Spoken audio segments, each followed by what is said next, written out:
So this is going to be the first video of the Tactic Tuesday or Tactic Thursday type of series that I'm going to be doing. I'm going to be posting a series of videos starting off at the 400 kind of tactic rating on chess.com. We're going to progressively go up the rating ladder all the way up to the high 2000s, maybe 3000. I'm not entirely sure just yet. However, this particular first episode is going to focus on puzzles being solved between the rating level of 400 to 600. I give you a lot of tips and advice during the puzzles as we're solving them, talk about pattern recognition, talk about different tactic terminology, how to think through positions, the importance of thinking about your opponent's move at the start, while also trying to think about the different checks and captures that you have available for yourselves in the position as you work on solving them. So we're starting off again at 400, going up to 600 in this video. Future episodes will go further and further up the rating ladder. Hopefully you'll enjoy the series, and let's go ahead and get right into the tactics here. So we're going to jump right into our first puzzle here. We're starting off with a rating of 400 here on chess.com. We're going to go all the way up the rating ladder, and let's get right into it. So in this position, it is our move is black. White has just played the move bishop to c2. And as with all of these puzzles, you can pause the video if you'd like to solve it yourself. I'm not necessarily going to ask you to do that every single puzzle. I think it would just get very repetitive. But if you would like to, you can pause the video, try to figure out the puzzle yourself, and we'll progress through the puzzles that way. So our move is black. After the move bishop c2, white is threatening the move queen to h7 checkmate. And as is going to be the case with pretty much all of the puzzles in the 400 to 600 category, which this particular video is going to focus on. Most of the puzzles are going to be solved with checks, captures. Large majority of puzzles anyways are going to be focused on that, but a lot of times they're going to be like back rank mates, mate in one, capturing a high value piece that's free, capturing a piece that's undefended, different things like that. So important when you're solving puzzles, you don't necessarily want to just play the first move you see. At this rating level, maybe it does work out that way, that usually the first kind of obvious move is the best move a lot of the time. But still generally good to scan the board, try to see what's undefended, try to see what checks and captures you have available. Even though white is threatening checkmate with queen to h7, we do have a rook on a1 that is free to capture. It would also be delivering a check when we capture with the queen at the same time. And white has a number of ways to block the check, but at the very least, we're going to be taking a rook with check, which can almost never be a bad idea. So we do take with check. That ends up being the correct answer. There's really not much else to it. If white blocks with the rook, we'll take with checkmate. If the bishop blocks on d1, we'll take there. If the queen blocks, we'll take there. White could technically play the move bishop to b1 to block the check, and the bishop would be defended by the queen. Probably, though, at that point, after bishop to b1, maybe we would just play a move like knight to f5 or rook to f5. Both of those moves would block off the queen's diagonal, and we would have stopped the opponent's threat, and we would be up material at that point. Okay, let's progress on. So in this case, the rook just moved over to the e2 square. As is typical, like I said earlier, you just want to look for checks first, then captures. In this case, we do have a check on the back rank. White has a couple of pawns in front of their king, so this is going to be a back rank mate pattern. We give the check. They have to block with the rook. We take the rook with checkmate. Okay, let's get into the next one. The bishop has just captured something on the a4 square. Do we have any checks or captures available? It ends up here that as soon as the bishop moved away from the c6 square, we do have this line up towards the queen, which is undefended. So this is going to be the best move in the position. We take the queen with a check, and we get the correct answer here. All right, let's keep rolling along. So the opponent just moved the knight to the f3 square. They are threatening to play the move rook to h2 checkmate.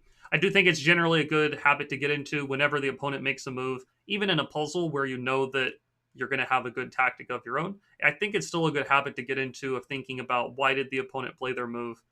What are they trying to do with their move? So you're going to hear me say that pretty much anytime I see what the opponent's move is at the start of the puzzle. I'm going to try to identify what they're trying to do with their move, even though at the end of the day, it doesn't really matter so much in the puzzles. But if you practice that type of thinking and you can replicate it in your own games, then it comes in it becomes very handy at that point. So do we have any checks of our own? we do have a check on the back rank. The opponent, again, has 3 pawns in front of their king. Once we give the check, they can block with a couple of different pieces. They can block with a couple of different pieces, but when the rook is on the c8 square, we're going to be able to capture everything that blocks the check. So check, take the bishop, take the rook, and we get the correct answer here. All right, let's keep going along. The opponent just played the move rook d8. Do they threaten anything with this move? Not really. Our bishop is defended. Do we have any checks or captures that are available? There's a couple of different checks that are available here. You could check with the bishop on f7, on c6. You also have queen takes f7 giving a check. It ends up that queen takes f7 is the way to go. The queen is protected by the bishop. It is also attacking the king, and the king has no escape squares to move to when the queen is on the f7 square. It's actually very helpful for us that the rook did just move to the d8 square, because that took away the king's escape at that point. So we take on f7, and we get the checkmate. Let's keep going along. All right, the rook just moved from a2 over to c2. Do we have any checks that are available? We do have a check on the d4 square. It would attack the king as well as the rook. Nothing too fancy here. We get the check. It is a double attack. We now capture the rook, and we win material. Rolling right along. So white has just taken the pawn on the b7 square. Doesn't really look like there's any big threats. Our rook on a8 is protected for now, so not really bothered by that. So do we have any checks? In this case, we don't really have any good checks. There are a couple of queen checks that are available, but none of them are particularly safe. Anywhere we move the queen to one of these red highlighted squares, we're going to simply get captured. That's not a great idea. Do we have any other captures that are available? We do have the ability here to capture the pawn on f3 using our bishop. And once the bishop is on the f3 square, then we will have both the bishop and the queen eyeing the g2 square. So it ends up that once we take the pawn on f3, there is a checkmate threat of queen to g2, and it really just ends up that there's not a great way for white to stop that. You would want to still identify, or do a little bit of calculation. Does white have any checks? Do they have any follow-ups that they can do? Especially because our move is not a check. They do kind of get a free move to do something. It really ends up, though, that white has no good way to stop us from delivering checkmate on the g2 square. So we are going to capture the pawn. Okay, the computer kind of, gives this one move that delays the game by one move, essentially here. Of course, we are going to capture the queen, and there's nothing that white can do to stop us from delivering checkmate on the g2 square. All right, rolling along. Here, white just pushed the pawn up to c4. Again, always asking ourselves, what checks and captures do we have available? Very important to start with the checks first. It could be a case here where people maybe see that the pawn is moved, they see that the rook is free in the corner of the board, and they think, oh, I can capture a rook for free at this point. Must be good. However, another thing that you also want to identify with these puzzles, aside from the focus on checks, the focus on checks and then captures in that order, you also have to kind of identify your goal with the position. If you are down a lot of material in the position, for example, in this situation, we have a queen and 2 knights versus a queen, bishop, and 2 rooks. We're down a lot of material at this point. We're down the exchange plus a full rook. We're down a lot of points. Is capturing a 5-point rook going to put us ahead material in this position? And the answer is no. Even if we take the rook, we're still going to be down material, 2 pawns, and the exchange, which is still not great for us. So it's very important to identify that and recognize that in the first place, because if you just say to yourself, oh, I can just take material, very well may not be the best way to play. So this could be solved by kind of recognizing that taking the rook is not the strongest move in the position. This could also be solved by just simply looking for the checks to begin with. And it ends up that we really only have one check available in the position. We can take the pawn on h2 with a check using our queen, and it ends up that the knight would be protecting the queen once it is on the h2 square, and this would actually be a checkmate. So we grab the pawn, and we do deliver the checkmate here. Let's keep going. So white has just captured, I think it was a rook on d6. And it's very important here, once again, that we look for, I'm going to repeat it a bunch, we look for the checks first, and then we look for the captures. It's very easy in a position like this, in the midst of a game, to see that your opponent just captured probably again a rook that was on the d6 square, and think, oh, I'm just going to recapture. I'm just going to play pawn takes rook, or queen takes rook, or rook takes rook on d6. And I'm just going to equalize the material. They took me, I take back, and I don't want to be down material here. But keep in mind that capturing in chess, or especially recapturing a piece in chess, is not mandatory. Just because somebody took a piece of yours, it doesn't mean you have to recapture their piece or take back a piece or do any kind of reactionary move in that kind of situation. It's very important here that we are not reacting to the opponent's idea, and we are being proactive and looking for our own forcing move instead in this kind of position. So do we have any checks available? We do have the bishop and the queen lined up together to aim towards the pawn on g2. Because the bishop is behind the queen, it is supporting the queen whenever it captures something on that diagonal. So if we take the pawn on g2, the queen will be protected by the bishop. The king will not be able to capture the queen on g2, and this will actually be a checkmate in this position here. So very important that we don't rush to recapture the rook. It would be the wrong answer. Taking on g2 and delivering checkmate is the better way to do things here. All right, next position. Our opponent just took a pawn, I believe, on a6. Do we have any checks? Yes, we do. We can play the move rook to d1 with a check. It is not checkmate yet, though, necessarily. The bishop is going to be able to block on the f1 square.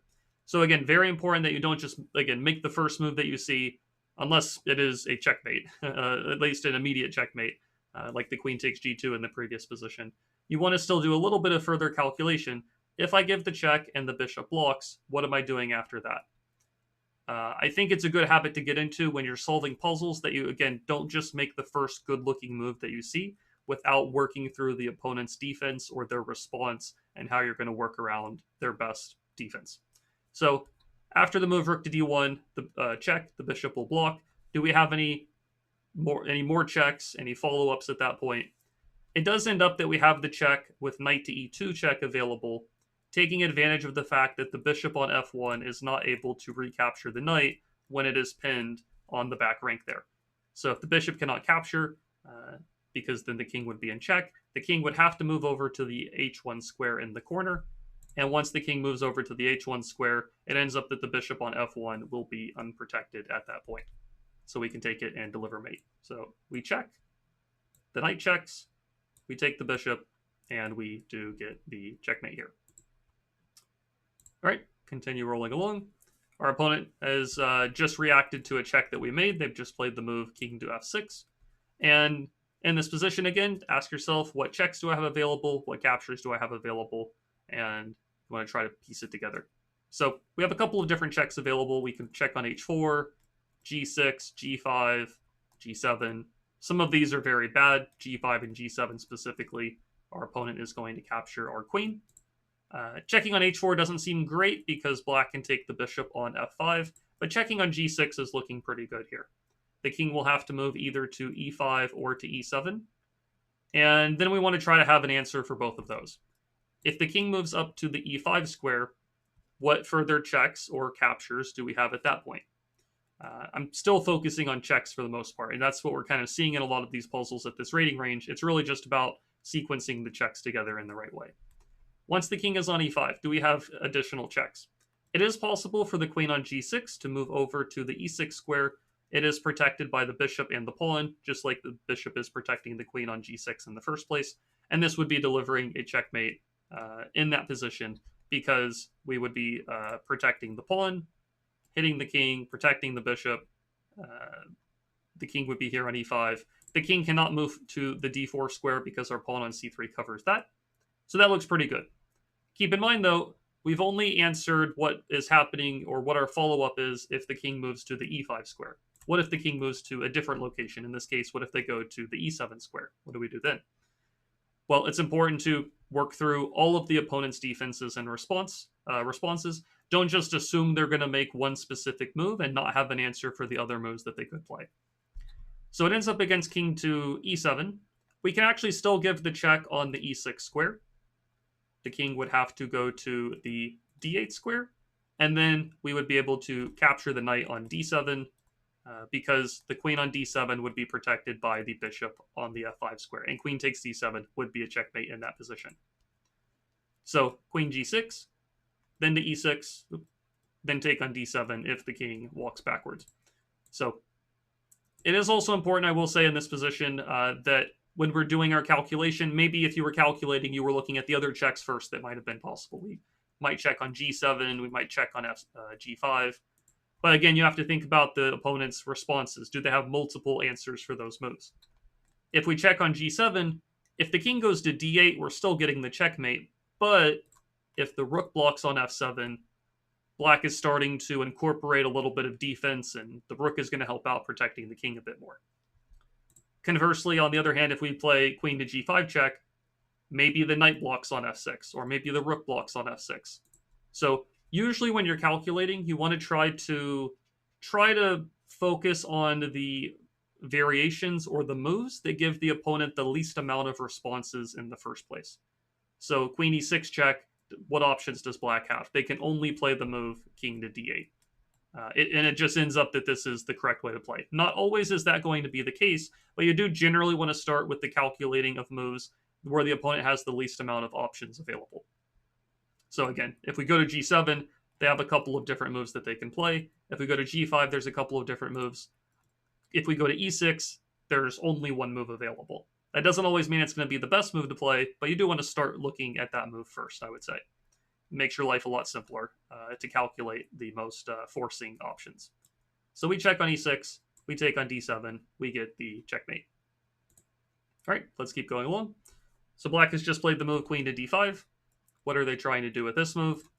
Not really a whole lot that I can tell. They are attacking the rook on c6, so whatever we do probably needs to incorporate that into the equation, or we're going to need to look for a more forcing move or more dangerous move that kind of beats out black's idea.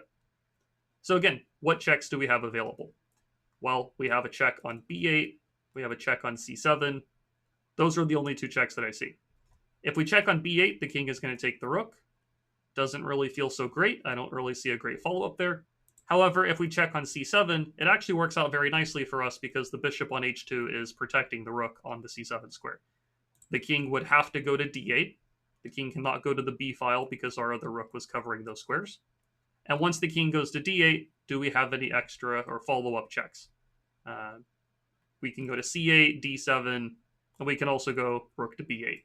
And it ends up that rook to b8, sorry, the arrows are getting a lot. It ends up going rook to b8. At that point is very good because the king is on the d8 square. The king on d8 cannot jump over and grab the rook on b8. It's simply too far.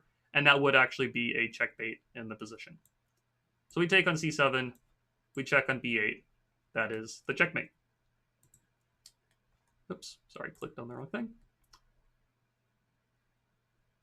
I think I have to replay the move there. Okay, sorry about that. Okay, so this is the next position here. What checks do we have available? The opponent just played the move rook to e2. What are we doing in this position? So in terms of checks that we have available, we can check on h1 with the rook. However, the king is going to take. I don't really see a great follow-up for that. We can check on h3 with the knight, but the pawn is going to take. I don't see a great answer there either.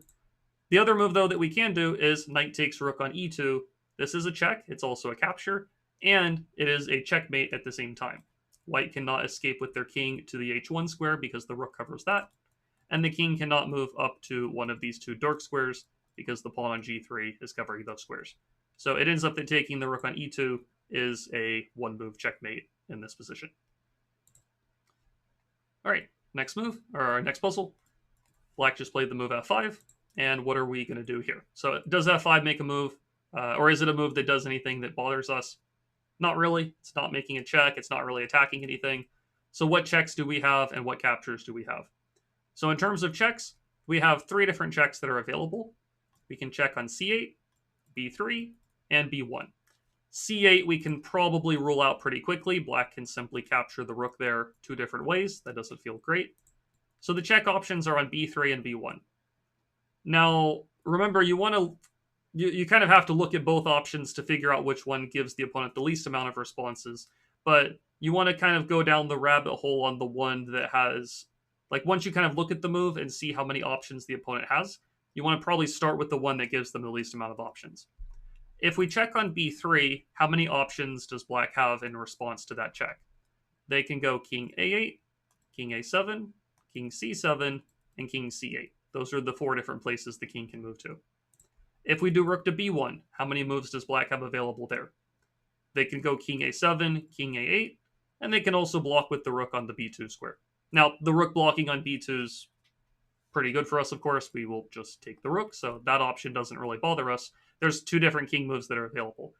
If I wasn't really sure about which of these 2 moves to focus on first, I would probably lean towards the move that gives the opponent less options at the after our move.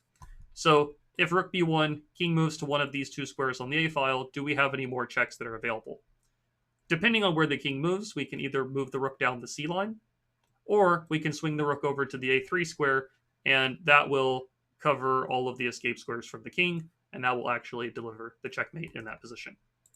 So notice here, by simply calculating or kind of focusing on the moves that give the least amount of responses for the opponent, this is also helping us to find the answers a little bit quicker. If we had started looking at rook b3 check, and then the king has all 4 of these squares available, then we try to figure out the next move after all 4 of those options. If rook to b1 at the beginning did not work out for whatever reason, then we would eventually have to look at rook b3 check. But notice that we kind of saved ourselves a lot of time by looking at rook b1 and focusing on that one first because the opponent had the least amount of responses. So we kind of solved the puzzle without even really needing to look at rook b3 check. So rook b1, we take the rook, and the puzzle ends, but regardless of which way the king went, rook to a3 was going to be the checkmate next. Okay, next one here. White has just played the move pawn to c5. Do they have any ideas or threats with this? Not really that I can see. So then we ask ourselves, what checks and captures do we have available? Now remember, we have a situation here, and you'll see this pattern crop up a ton of times at the, well, really at all rating levels, but especially at the lower rating levels here. When the opponent has these 3 pawns in front of their king, when it's on g1 or g8, depending on which color you are, when there's 3 pawns in front of the king, you want to definitely be on the lookout for back rank ideas, back rank checks. If we could make a check on the king, on the back rank or on the first rank in this case, and our piece was not able to be captured or blocked or something like that, it could actually be a very quick checkmate. Now it ends up here that we cannot give a check on the back rank because the rook is covering the back rank here. So we actually do not have the ability to make that checkmate right away in this position. So if these checks are not working, do we have any other checks that are available? Well, we can play the move queen takes f2, which would be a check, and it also ends up that the rook would be protecting the queen on f2 at the same time. And it's actually very nice for us that white's most recent move, pawn to c5, actually blocked their queen off from protecting that f2 pawn. They were protecting it just a moment ago, but after they played c5, the pawn is no longer protected. So if we take the pawn on f2, the king cannot take the queen because the rook is guarding it. The king would have to go to the h1 square. And then we have a nice follow-up in that position. So it would still kind of be a back rank mate type of theme or pattern because the king is still stuck behind these 2 pawns when they're in the corner, the pawns on h2 and g2. But again, if we check on the back rank, we have to anticipate that white's going to capture our queen or whatever we put on the back rank, they're going to capture it. However, after the move queen takes f2, king h1, we actually have 2 pieces lined up on the f file together, and we can check on f1 with one of them, in this case the queen. The rook will take the queen, but then the other piece we have on the f file, in this case the rook, can slide down and capture their rook on f1, and that would actually end up being a checkmate because the king is on h1 with no safe squares to move to. So in this case, we take f2, go at f1, take on f1 again, and we do deliver the checkmate. All right, let's keep chugging along here. So white just played the move bishop g5. Do they have any threats or ideas with this move? Not particularly. I don't really see any special follow-up or idea for them. And then again, we ask, what checks do we have available and what captures do we have available? In terms of checks, I see 3 different checks. We can go queen takes g5 with a check. However, this bishop is protected by white's queen. Probably not a great idea. Queen to g3 is another check. However, the pawn would capture the queen on g3. Again, probably not great. And queen to h2 is a third check that's available. This one is the correct answer because we actually have the bishop on d6 supporting the queen that's on h2. We have what's known as a battery with these two pieces lined up together, and the king is not able to capture our queen on h2, and we are able to deliver the checkmate when the queen goes to the h2 square. So we go in there, and that's a one-move checkmate. All right, white just played the move rook to e1. What's their idea with this move? Not really sure. I don't really see any problems that they're setting up in this position. So then we ask ourselves again, I'm going to repeat it a bunch, but what checks and captures do we have available? In terms of checks, we have rook takes g2, which is a check. However, I think as far as I can tell, the king would simply capture on g2. Maybe we have rook to g8 as a follow-up check, but after the king moves in the corner, I don't really see the next move that's great after that. And keep in mind, if the more material you're sacrificing in a tactic or combination sequence, the more material you're sacrificing, the better the prize or reward needs to be. If you're sacrificing a rook or a queen, you're probably needing to get checkmate, or at least win the opponent's queen as well. If you're sacrificing a pawn, then you don't necessarily need to get checkmate. You might just need to win a piece in return. So the more you're sacrificing, though, the more you need to gain out of the sacrifice. So sacrificing a rook, if I'm not getting checkmate afterwards or winning the opponent's queen, it's probably not the best way to do things. So are there any other checks that are available? Well, we do have knight f3 check here as a possibility. We are hitting the king with the knight, but we're also taking advantage of the fact that the pawn on g2 is pinned. White cannot take our pawn, or take our knight, because then their king would be in check. And so what this means is after knight f3, the king is going to have to move either to h1 or to f1. Now, the other nice thing about the knight going to the f3 square is we are opening up our rook on e8 to attack the opponent's rook that's on e1. So regardless of which direction the king moves to, we actually have this idea of playing rook takes e1 with check, potentially a checkmate, because again, as we've seen, 3 pawns in front of the king gives us some of these back rank ideas, these back rank checkmate ideas.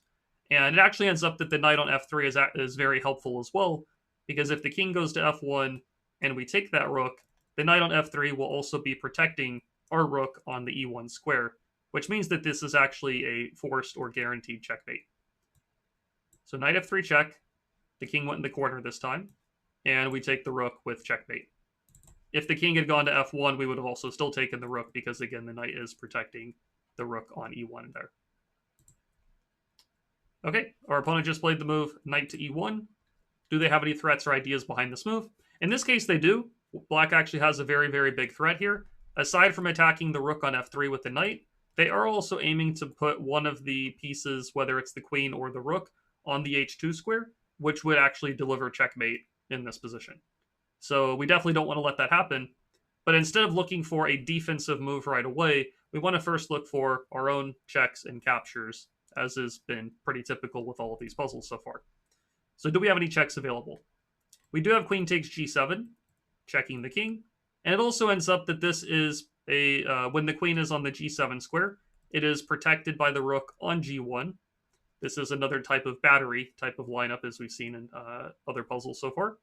And so when we take on g7, it is actually checkmate. So that is a one-move checkmate for us to accomplish. Okay, in this example, our opponent has just taken a pawn on e4. What was their idea behind this move? I think, simply put, they just wanted to take a pawn. What checks and captures do we have available ourselves? So remember, you want to start with checks first, and then capture second.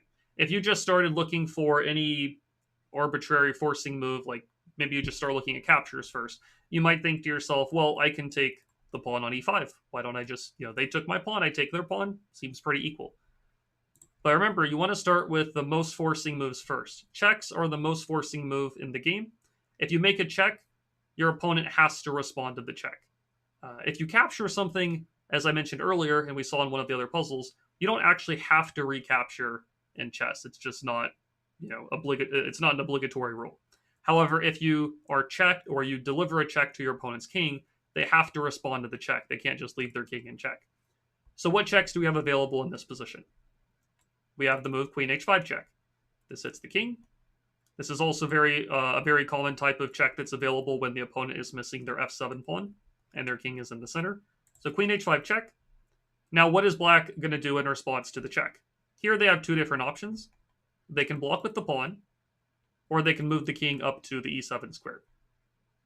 Now, if they block with the pawn, here we could ask ourselves again, what further checks? Do we have any further checks or follow-ups at that point? It ends up that we can take the pawn on e5, but rather than taking it with our pawn, we're taking it with our queen, which means we are delivering another check. And it's also really nice for us when the queen is on e5, because once the g-pawn is moved up to the g6 square, not only are we attacking the king on e8, but we're also attacking the rook on h8 with our queen that will be on the e5 square. That looks very good. What black will have to react to the check in some way. We can take the rook in the corner. That's looking very nice for us. So this is the case if black blocks with the check, blocks the check with the pawn. What if the king moves up to e7 instead, though?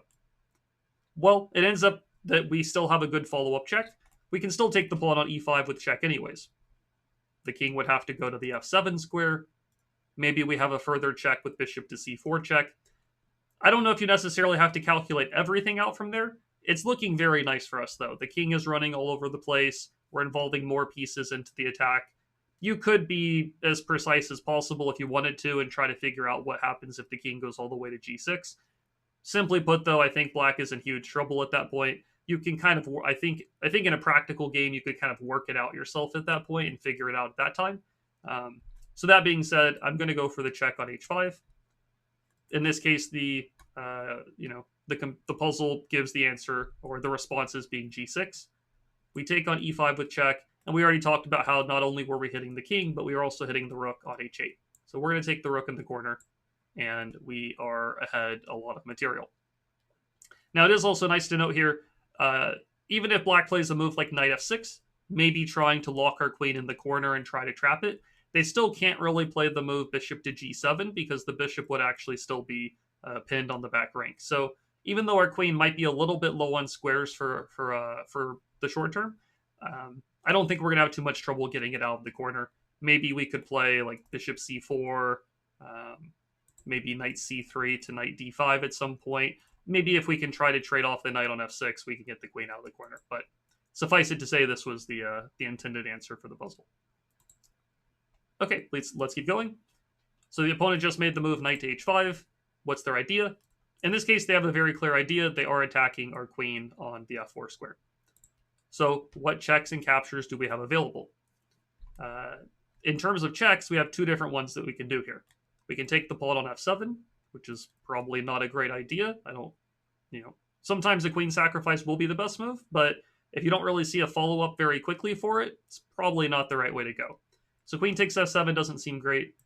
The other check that's available is a little bit harder to see, but it is the move queen to a4 check, hitting the king along this diagonal. So again, at this rating level, a lot of solving the puzzles is going to boil down to just looking for the checks and the captures, simply put. But it's also good to start forming useful habits, you could say, or forming kind of useful observations as to why certain tactics or certain moves are good in certain situations. So whenever the opponent has an exposed king, if there's a certain diagonal open towards the king, or a certain file, whether it's horizontal or vertical, open towards the king, you always want to keep your eyes on the lookout for checks that might be available in using that diagonal or using that file to attack the king. It ends up in this case, aside from simply giving a check on the king, we are also attacking this undefended knight on the b3 square at the same time. So this is actually going to be what's known as a fork or double attack situation. We're hitting the king as well as the knight. Black cannot protect against the check and save the knight simultaneously, which means however they deal with the check, we will be able to take the knight on b3 next move after that, and then we will be winning a piece, which is very good for us. So we check, black blocks, we take the knight on b3. You could double check to think if black has any follow-up moves at that point. I don't see anything they can really do, so we just take the knight, and we are ahead material. All right, next puzzle. The opponent just played the move queen to f6. What's their idea? They might be bringing the queen down to give a check against our king. They might be trying to trade queens. But again, we always want to ask ourselves, what checks and captures do we have available? In terms of checks, we have a couple of different checks along the G file to hit the king. We can take the rook to hit the king. We can also take the knight to hit the king. Simply put, any of these checks on the G file and also taking the rook, all of these are going to lose us material. The check with the rook, the knight is covering that square. Checking with the queen on the G file, we're simply getting captured. Taking the rook, we also get captured. However, taking the knight on H7 does work out very nicely for us and is a checkmate here, because the rook on H5 is protecting the queen on H7. So we take, and we get the one move checkmate. Okay, black just took this piece on E5, I think it was a knight. Now, we are going to start seeing familiar patterns, and we're going to try to build upon these as we go further and further into this kind of puzzle series. So, as I've mentioned before, we have a king who's been castled at some point in the game. 3 pawns in front of the king. So we start thinking that there might be some back rank ideas, especially in the when we're looking at it from a puzzle standpoint. We don't have any checks available on the back rank. The opponent has the rook that is covering things right now. But in terms of other checks, or really the only check we have available, is this move queen takes f7 with check. It is protected by the rook. It would force the king into the corner. And if you remember the position we saw a little bit earlier on, we had a very, very similar position to this. I think it was colors reversed. We were playing from black's point of view. We were taking a pawn on the f2 square. In this case, though, it's pretty much just the flip version of this. We take the pawn on f7. The king goes in the corner. And we're able to deliver the back rank checkmate by sacrificing the queen on f8. The rook takes, our rook recaptures, and we do deliver the checkmate. So we saw this exact same pattern earlier on a number of puzzles ago in this exact same video, and we're able to solve this position by recognizing the pattern. You could, of course, solve it through the calculation, as we also kind of did, but recognizing the pattern starts to become more and more important. Because generally speaking, when you're playing games yourself, you're not going to be trying to calculate every single possible move in every single position. You're going to try to draw upon patterns. This looks familiar. I've seen this idea before. These pieces are in this or in these locations, and I know the type of tactic that can occur when these pieces are set up this way. So that's something we're going to definitely build on as the series continues. But it's very nice that we're seeing a thematic puzzle in this case. Okay, the opponent just captured, I believe, a knight on d4. And so we ask ourselves again, what's their idea? They would like to take our queen, but what checks, captures, and threats, especially checks and captures, do we have available here? In terms of checks, we really only have one. It is the move queen takes g2, and nicely for us, it is also a checkmate because the bishop on b7 is lining up with this battery to protect the queen on the g2 square, and so that is a one-move checkmate. All right, our move here as white. Black just captured, I believe it was a pawn on b4. What's their idea? I don't really see anything fancy that they're trying to do. What checks do we have? What captures do we have available? So in terms of checks, I see 2 different checks here. We can check on h5, and we can check on d7. Simply put, remember, you want to try to look for the move. First, think about the move that gives the opponent the least amount of responses. It ends up here that, simply put, going to d7 is a checkmate. Black just has no safe responses. So that is the solution to the puzzle. All right, let's continue along. The opponent here just played the move pawn to f3. Why did they play this move? They're attacking the knight on the e4 square.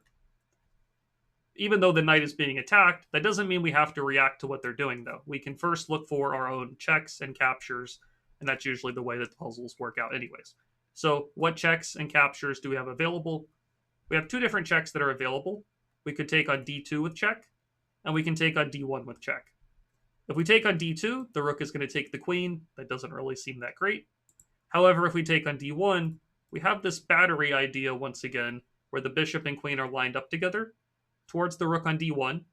The rook is only protected by the king, but we have 2 attackers on the rook because the bishop is also helping out from behind. And once we take on d1, this is a checkmate. The king cannot escape to f2 because the knight covers that square. And so here we are delivering checkmate. All right, next puzzle. Here the opponent just played the move rook to f2. Why did they play this move? In this case, it looks like they're just wanting to attack our queen. And then we ask what checks and captures do we have available. In terms of checks, we have a check on h1, g1, f1, and f2. These are the different checks we have available. Checking on h1, the opponent has a number of options available. Checking on g1, we might get captured. Checking on f1, we get captured. But taking on f2 works out very nicely for us because the knight on e4 is also aiming towards the f2 square. If we take on f2, we cannot be captured by the king because the knight supports our queen on f2. And it's also a checkmate once again because the king cannot escape to the d2 square. So we take on f2, and we do deliver the checkmate. Okay, so we went through puzzles all the way from the rating range of 400 that we started off at, all the way up to the rating of 600. That's what we're going to end on here. Hopefully you enjoyed this particular video. I will be doing more videos in this series. We'll continue along from 600. We're going to try to go all the way up to, way high in the 2000s, maybe up to 3000. We'll see.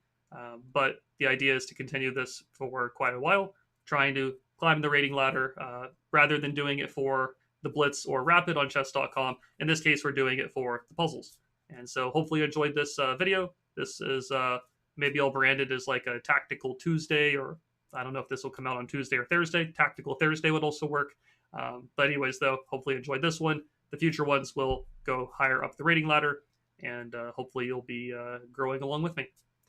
All right, see you in the next video then.